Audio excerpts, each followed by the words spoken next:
بسم اللہ الرحمن الرحیم۔ السلام علیکم۔ یہ واقعہ بہت پہلے وقتوں کا ہے جب گاؤں دیہات میں لوگ سواری کے لیے گھوڑوں کا استعمال کرتے تھے، جب پاکستان کی آزادی کو محض چند ماہ ہی گزرے تھے۔ یہ واقعہ بالکل سچا ہے اور یہ واقعہ میرے شوہر کے نانا محترم کے ساتھ پیش آیا۔ وہ اس واقعے کے خود چشمدید گواہ ہیں، اس لیے یہ واقعہ انہی کی زبانی سنتے ہیں۔ یہ بڑا آزمائش کا دور تھا۔ ملک کی آزادی کو محض چند ماہ ہی گزرے تھے۔ پاکستان میں مقیم ہونے کی وجہ سے ہمیں الحمدللہ ہجرت کی مشکلات کا سامنا تو نہ کرنا پڑا، اس کے باوجود اس وقت یہاں کے حالات بھی سازگار نہیں تھے۔ اس لیے اس وقت چھوٹے بڑے سب زمیندار اور کسان وغیرہ بڑی محنت سے کام کر رہے تھے کہ اتنے عرصے سے ویران پڑی زمین پر اناج اگایا جا سکے۔ اس سلسلے میں گاؤں دیہات میں ہر شخص اپنے طور پر محنت مشقت کر رہا تھا۔ اسی سلسلے میں اکثر دن یا رات کو فصلوں کو پانی لگانا بھی سر فہرست تھا۔ اس زمانے میں بجلی کی موٹر یا پیٹرا انجن کی سہولت تو نہیں تھی، اس لیے نہری پانی پر ہی فصلوں کا دار و مدار تھا، اور گاؤں والوں میں سے اکثر ہی کسی نہ کسی کی رات کے وقت پانی لگانے کی باری ہوتی تھی۔ سب کچھ بہت اچھی طرح سے چل رہا تھا کہ اچانک گاؤں میں ایک ایسی افواہ گردش کرنے لگی کہ ہر کوئی خوف زدہ ہو کر رہ گیا۔ گاؤں میں کچھ لوگوں نے چڑیل کو دیکھنے کا دعویٰ کیا۔ سب سے پہلے یہ دعویٰ اللہ دتے عرف دتے کمہار نے کیا۔ وہ رات کو فصلوں کو پانی لگانے کے دوران کریوں کے پاس آیا تو اس نے نیم اندھیرے میں اس چڑیل کو ایک درخت کے نیچے بیٹھا ہوا دیکھا۔ وہ وہیں سے الٹے پیروں واپس بھاگ پڑا اور قرآنی آیات کا ورد کرتے ہوئے اپنے بستر میں دبک گیا۔ کریا ہمارے گاؤں کا وہ علاقہ تھا جہاں بہت سی کری کے درخت تھے۔ کری ایک خاص قسم کا درخت ہے جو گاؤں میں خاص اہمیت کا حامل ہے۔ اس درخت کے بارے میں بہت سی باتیں گاؤں میں مشہور تھیں۔ مثلاً اس درخت کی لکڑی کوئی نہیں کاٹتا، کیونکہ اس درخت کی لکڑی صرف اور صرف درباروں پر ہی جلائی جا سکتی ہے، کیونکہ اگر یہ لکڑی کسی گھر میں جلانے کے لیے استعمال کی جائے گی تو اس گھر میں کوئی بہت بڑی مصیبت آ جائے گی۔ اور اس کے علاوہ بھی اس درخت کے بارے میں بہت سی باتیں مشہور تھیں۔ مثلاً اگر بارش برسنے کے دوران اس درخت کے نیچے کھڑے ہو جائیں تو اس کے نیچے کھڑے ہونے والے پر بارش کی پانی کا ایک قطرہ بھی نہیں پڑے گا، بشرط یہ کہ وہ سر اٹھا کر جب تک اوپر نہیں دیکھتا۔ جب وہ درخت کے نیچے کھڑے ہو کر آسمان کی طرف دیکھے گا تو اس ہی وقت بارش کا پانی اندر کی طرف گرنے لگے گا۔ خیر، ان باتوں میں کس قدر سچائی تھی یہ تو اللہ تعالیٰ ہی بہتر جانتا ہے۔ خیر، اس جگہ پر بہت زیادہ کریوں کے درخت کی بہتات تھی، اور یہیں گاؤں کے ایک شخص نے ایک چڑیل کو دیکھنے کا دعویٰ کیا تھا۔ جہاں اس شخص نے چڑیل کو دیکھنے کا دعویٰ کیا تھا، اس سے کچھ ہی فاصلے پر قبرستان کی حدود بھی شروع ہو جاتی تھی، اس لیے ضعیف اعتقاد لوگ مزید ڈر گئے تھے۔ پھر کچھ دنوں بعد گاؤں کے ایک اور شخص نے اس چڑیل کو دیکھنے کا دعویٰ کیا۔ وہ گاؤں کا ایک معزز شخص عبداللہ تھا جو جانوروں کا بیوپار کرتا تھا۔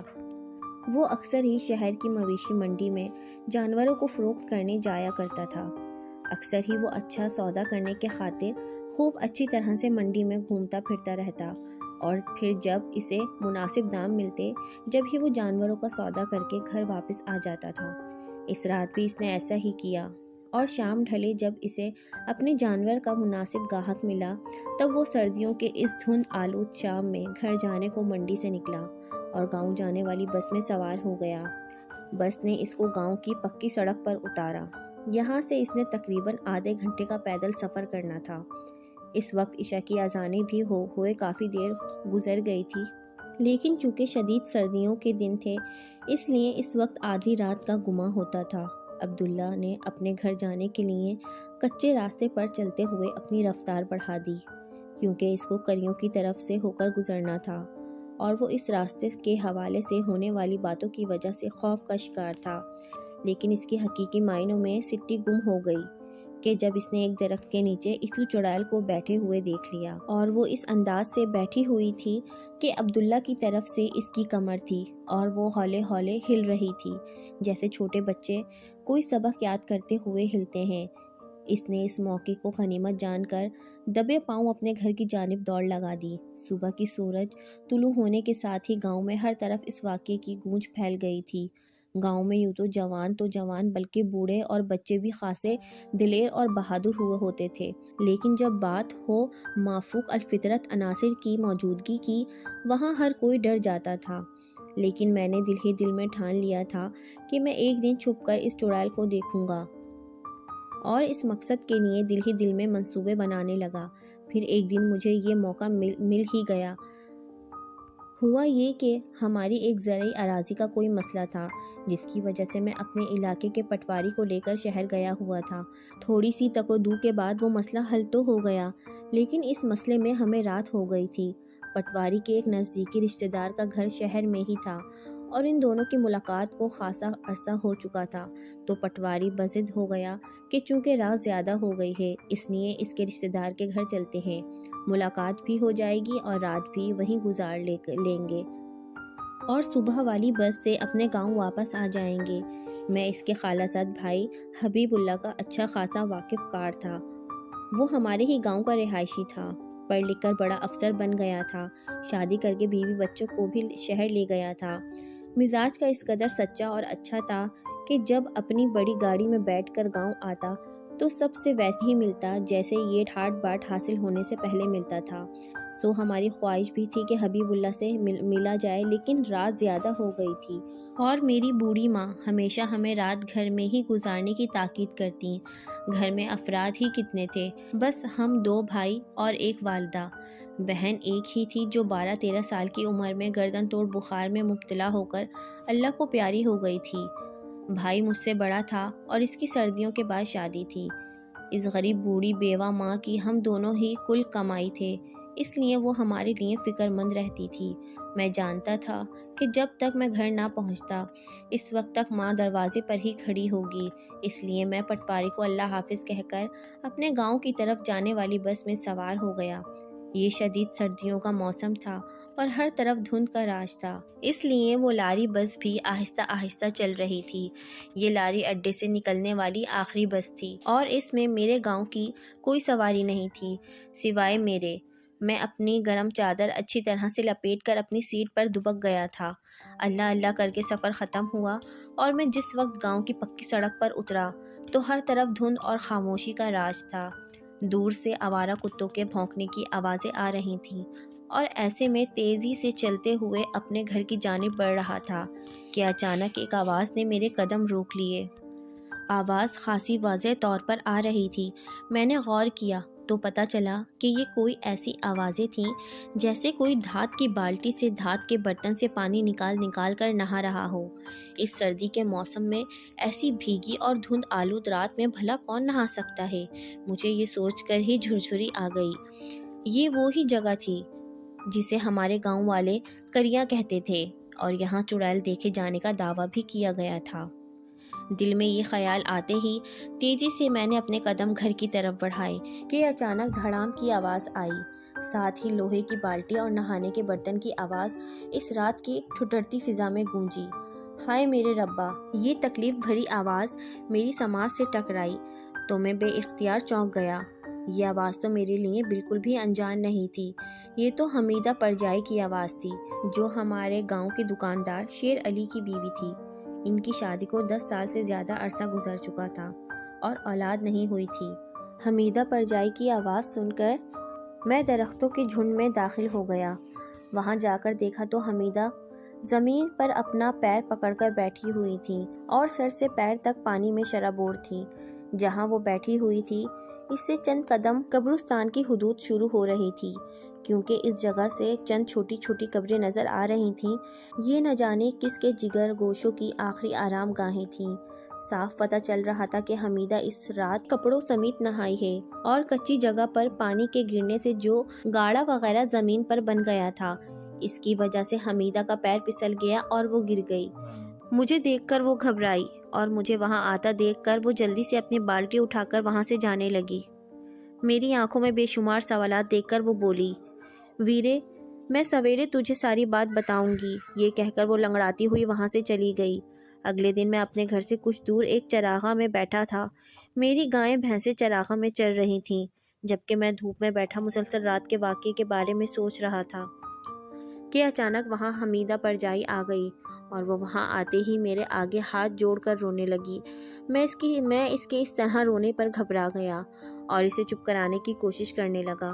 میرے بھائی، کل رات جو بھی کچھ تم نے دیکھا ہے اس کا ذکر کسی سے بھی نہیں کرنا، ورنہ بہت برا ہو جائے گا۔ محمد نواز نے تو مجھے فوراً ہی طلاق دے دینی ہے، اس نے منت آمیز لہجے میں کہا۔ لیکن مجھے یہ تو بتا کہ تو آدھی رات کو وہاں کرنے کیا گئی تھی، اور وہ تیرے گیلے کپڑے اور وہ پانی کی بالٹی؟ میں اپنی الجھن بھری سوچ کو زبان پر لے آیا۔ جواباً اس کے ہونٹوں پر ایک زخمی مسکراہٹ واضح ہو گئی۔ اور تو جانتی نہیں کہ جس جگہ پر تو تھی وہاں تو کسی چڑیل کا راج ہے۔ شکر ہے تجھے رب کی ذات نے بچا لیا۔ میری بات پر اس کے چہرے کا رنگ بدل گیا۔ ویرے میری بات غور سے سن، اس کا لہجہ حد درجہ پراسرار ہو گیا۔ وہ چڑیل کوئی اور نہیں، خود میں ہی ہوں۔ تو اور چڑیل پرجائی؟ میں نے اس کے خوبصورت چہرے پر نظریں جما کر کہا۔ جہاں پر عمر گزرنے کے بے شک اثرات مرتب ضرور ہوئے تھے، لیکن خوبصورتی آج بھی قائم تھی۔ میں سچ کہہ رہی ہوں۔ تو جانتا ہے کہ ہمارے کئی سالوں سے اولاد نہیں ہوئی، اور وہ نواز 2 بہنوں کا اکلوتا بھائی ہے۔ جہاں بھر کے علاج، دم درود سب کرا کر دیکھ لیے، لیکن ابھی تک امتحان ختم نہیں ہو سکا۔ جب تک نواز کی ماں زندہ تھی، اس کا اٹھتے بیٹھتے نواز سے دوسری شادی کا مطالبہ رہا۔ جب ان کا بیٹا ان کی باتوں پر توجہ نہ دیتا تو وہ اکثر لڑ بھی پڑتیں۔ اب جب سے پچھلے سال وہ اللہ تعالیٰ کو پیاری ہو گئی ہیں، اب تو نواز تو بات بات پر ان کو یاد کرنے لگا ہے، اور اکثر اس بات کا اظہار کرنے لگا ہے، میں نے اماں کی بات نہ مان کر بہت بڑی غلطی کی ہے، کاش میں ان کے کہنے پر دوسری شادی کر لیتا۔ بس ویرا، نواز کی یہ بات میرے دل پر لگی، اور میں نے اپنے گاؤں کی ایک عورت کے ساتھ جا کر پاس کے گاؤں میں ایک پیر بابا سے تعویذ گنڈے لے لیے، مگر اس کا استعمال بڑا مشکل تھا۔ تعویذ کو پیتل کی بالٹی میں پانی میں گھولنا تھا، اور اس سے کسی ایک ایسی جگہ پر کپڑوں سمیت نہانا تھا جہاں سے 7 قدم کے فاصلے پر کسی بچے کی قبر ہو۔ ایسا عمل 7 راتوں کو کرنا تھا۔ اس لیے جب بھی نواز مال لینے فیصل آباد جاتے تھے تو اس کو مال لینے، پسند کرنے اور مال دلوانے میں 2-1 دن لازمی لگ جاتے ہیں۔ سو جب وہ رات میں نہیں ہوتا تو گھر کو تالا لگا کر اپنا کام کر لیتی ہوں۔ کل آخری تعویذ میں نے استعمال کر لیا ہے۔ اب میرا 7 راتوں میں 7 تعویذوں سے نہانے کا عمل پورا ہو گیا ہے۔ بس کچھ لوگوں نے مجھے آدھی رات کو وہاں دیکھ کے چڑیل کی کہانی بنا دی۔ تجھے ڈر نہیں لگتا پرجائی؟ وہاں اتنی رات میں جاتے وقت میں نے حیرت سے پوچھا۔ بے اولادی سے بڑا روگ کوئی نہیں، اور سوکن سے بڑا خوف کوئی نہیں۔ میں بھی وہاں سارے ڈر ذہن سے ہٹا کر جاتی رہی کہ میرا گھر بچ جائے۔ بس تو اس بات کا ذکر کسی سے نہیں کرنا۔ یہ بات کر کے وہ مجھے سوچ کے کئی سرے تھما کر چلی گئی، اور میں سوچتا رہ گیا کہ عورت سے بڑا اگر کوئی بزدل نہیں تو عورت سے بڑا کوئی بہادر بھی نہیں ہے۔ اولاد کی خاطر عورت کو کیا کیا جتن کاٹنے پڑتے ہیں، کبھی اولاد کو پالنے اور کبھی اولاد کو پیدا کرنے کے لیے، اور نہ جانے وہ کیسے تعویذ گنڈے تھے جو رات میں قبرستان میں استعمال کرنے تھے۔ یہ سادہ لوگ اپنے مقصد کو حاصل کرنے کے لیے اپنے دین ایمان کو بھی خطرے میں ڈال دیتے ہیں۔ مجھے تو پورا یقین تھا کہ وہ کوئی کالا علم والے بابا نے تعویذ گنڈے دیے ہوں گے۔ بس اللہ تعالیٰ ہر مسلمان کا دین ایمان محفوظ رکھے، آمین ثم آمین۔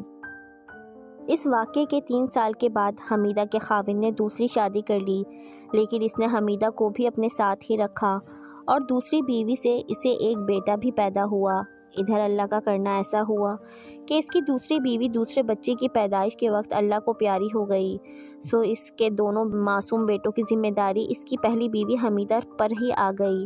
سو حمیدہ نے ذمہ داری کو بہت اچھی طرح سے نبھایا۔ اب جب کہ عمر کی پونجی تمام ہو گئی ہے تو سوچا کہ کیوں نہ اپنا یہ تجربہ دنیا کو بتا دوں کہ ایک عورت اپنی مامتا کی خاطر کتنی تکلیف و آزمائش سے گزر جاتی ہے۔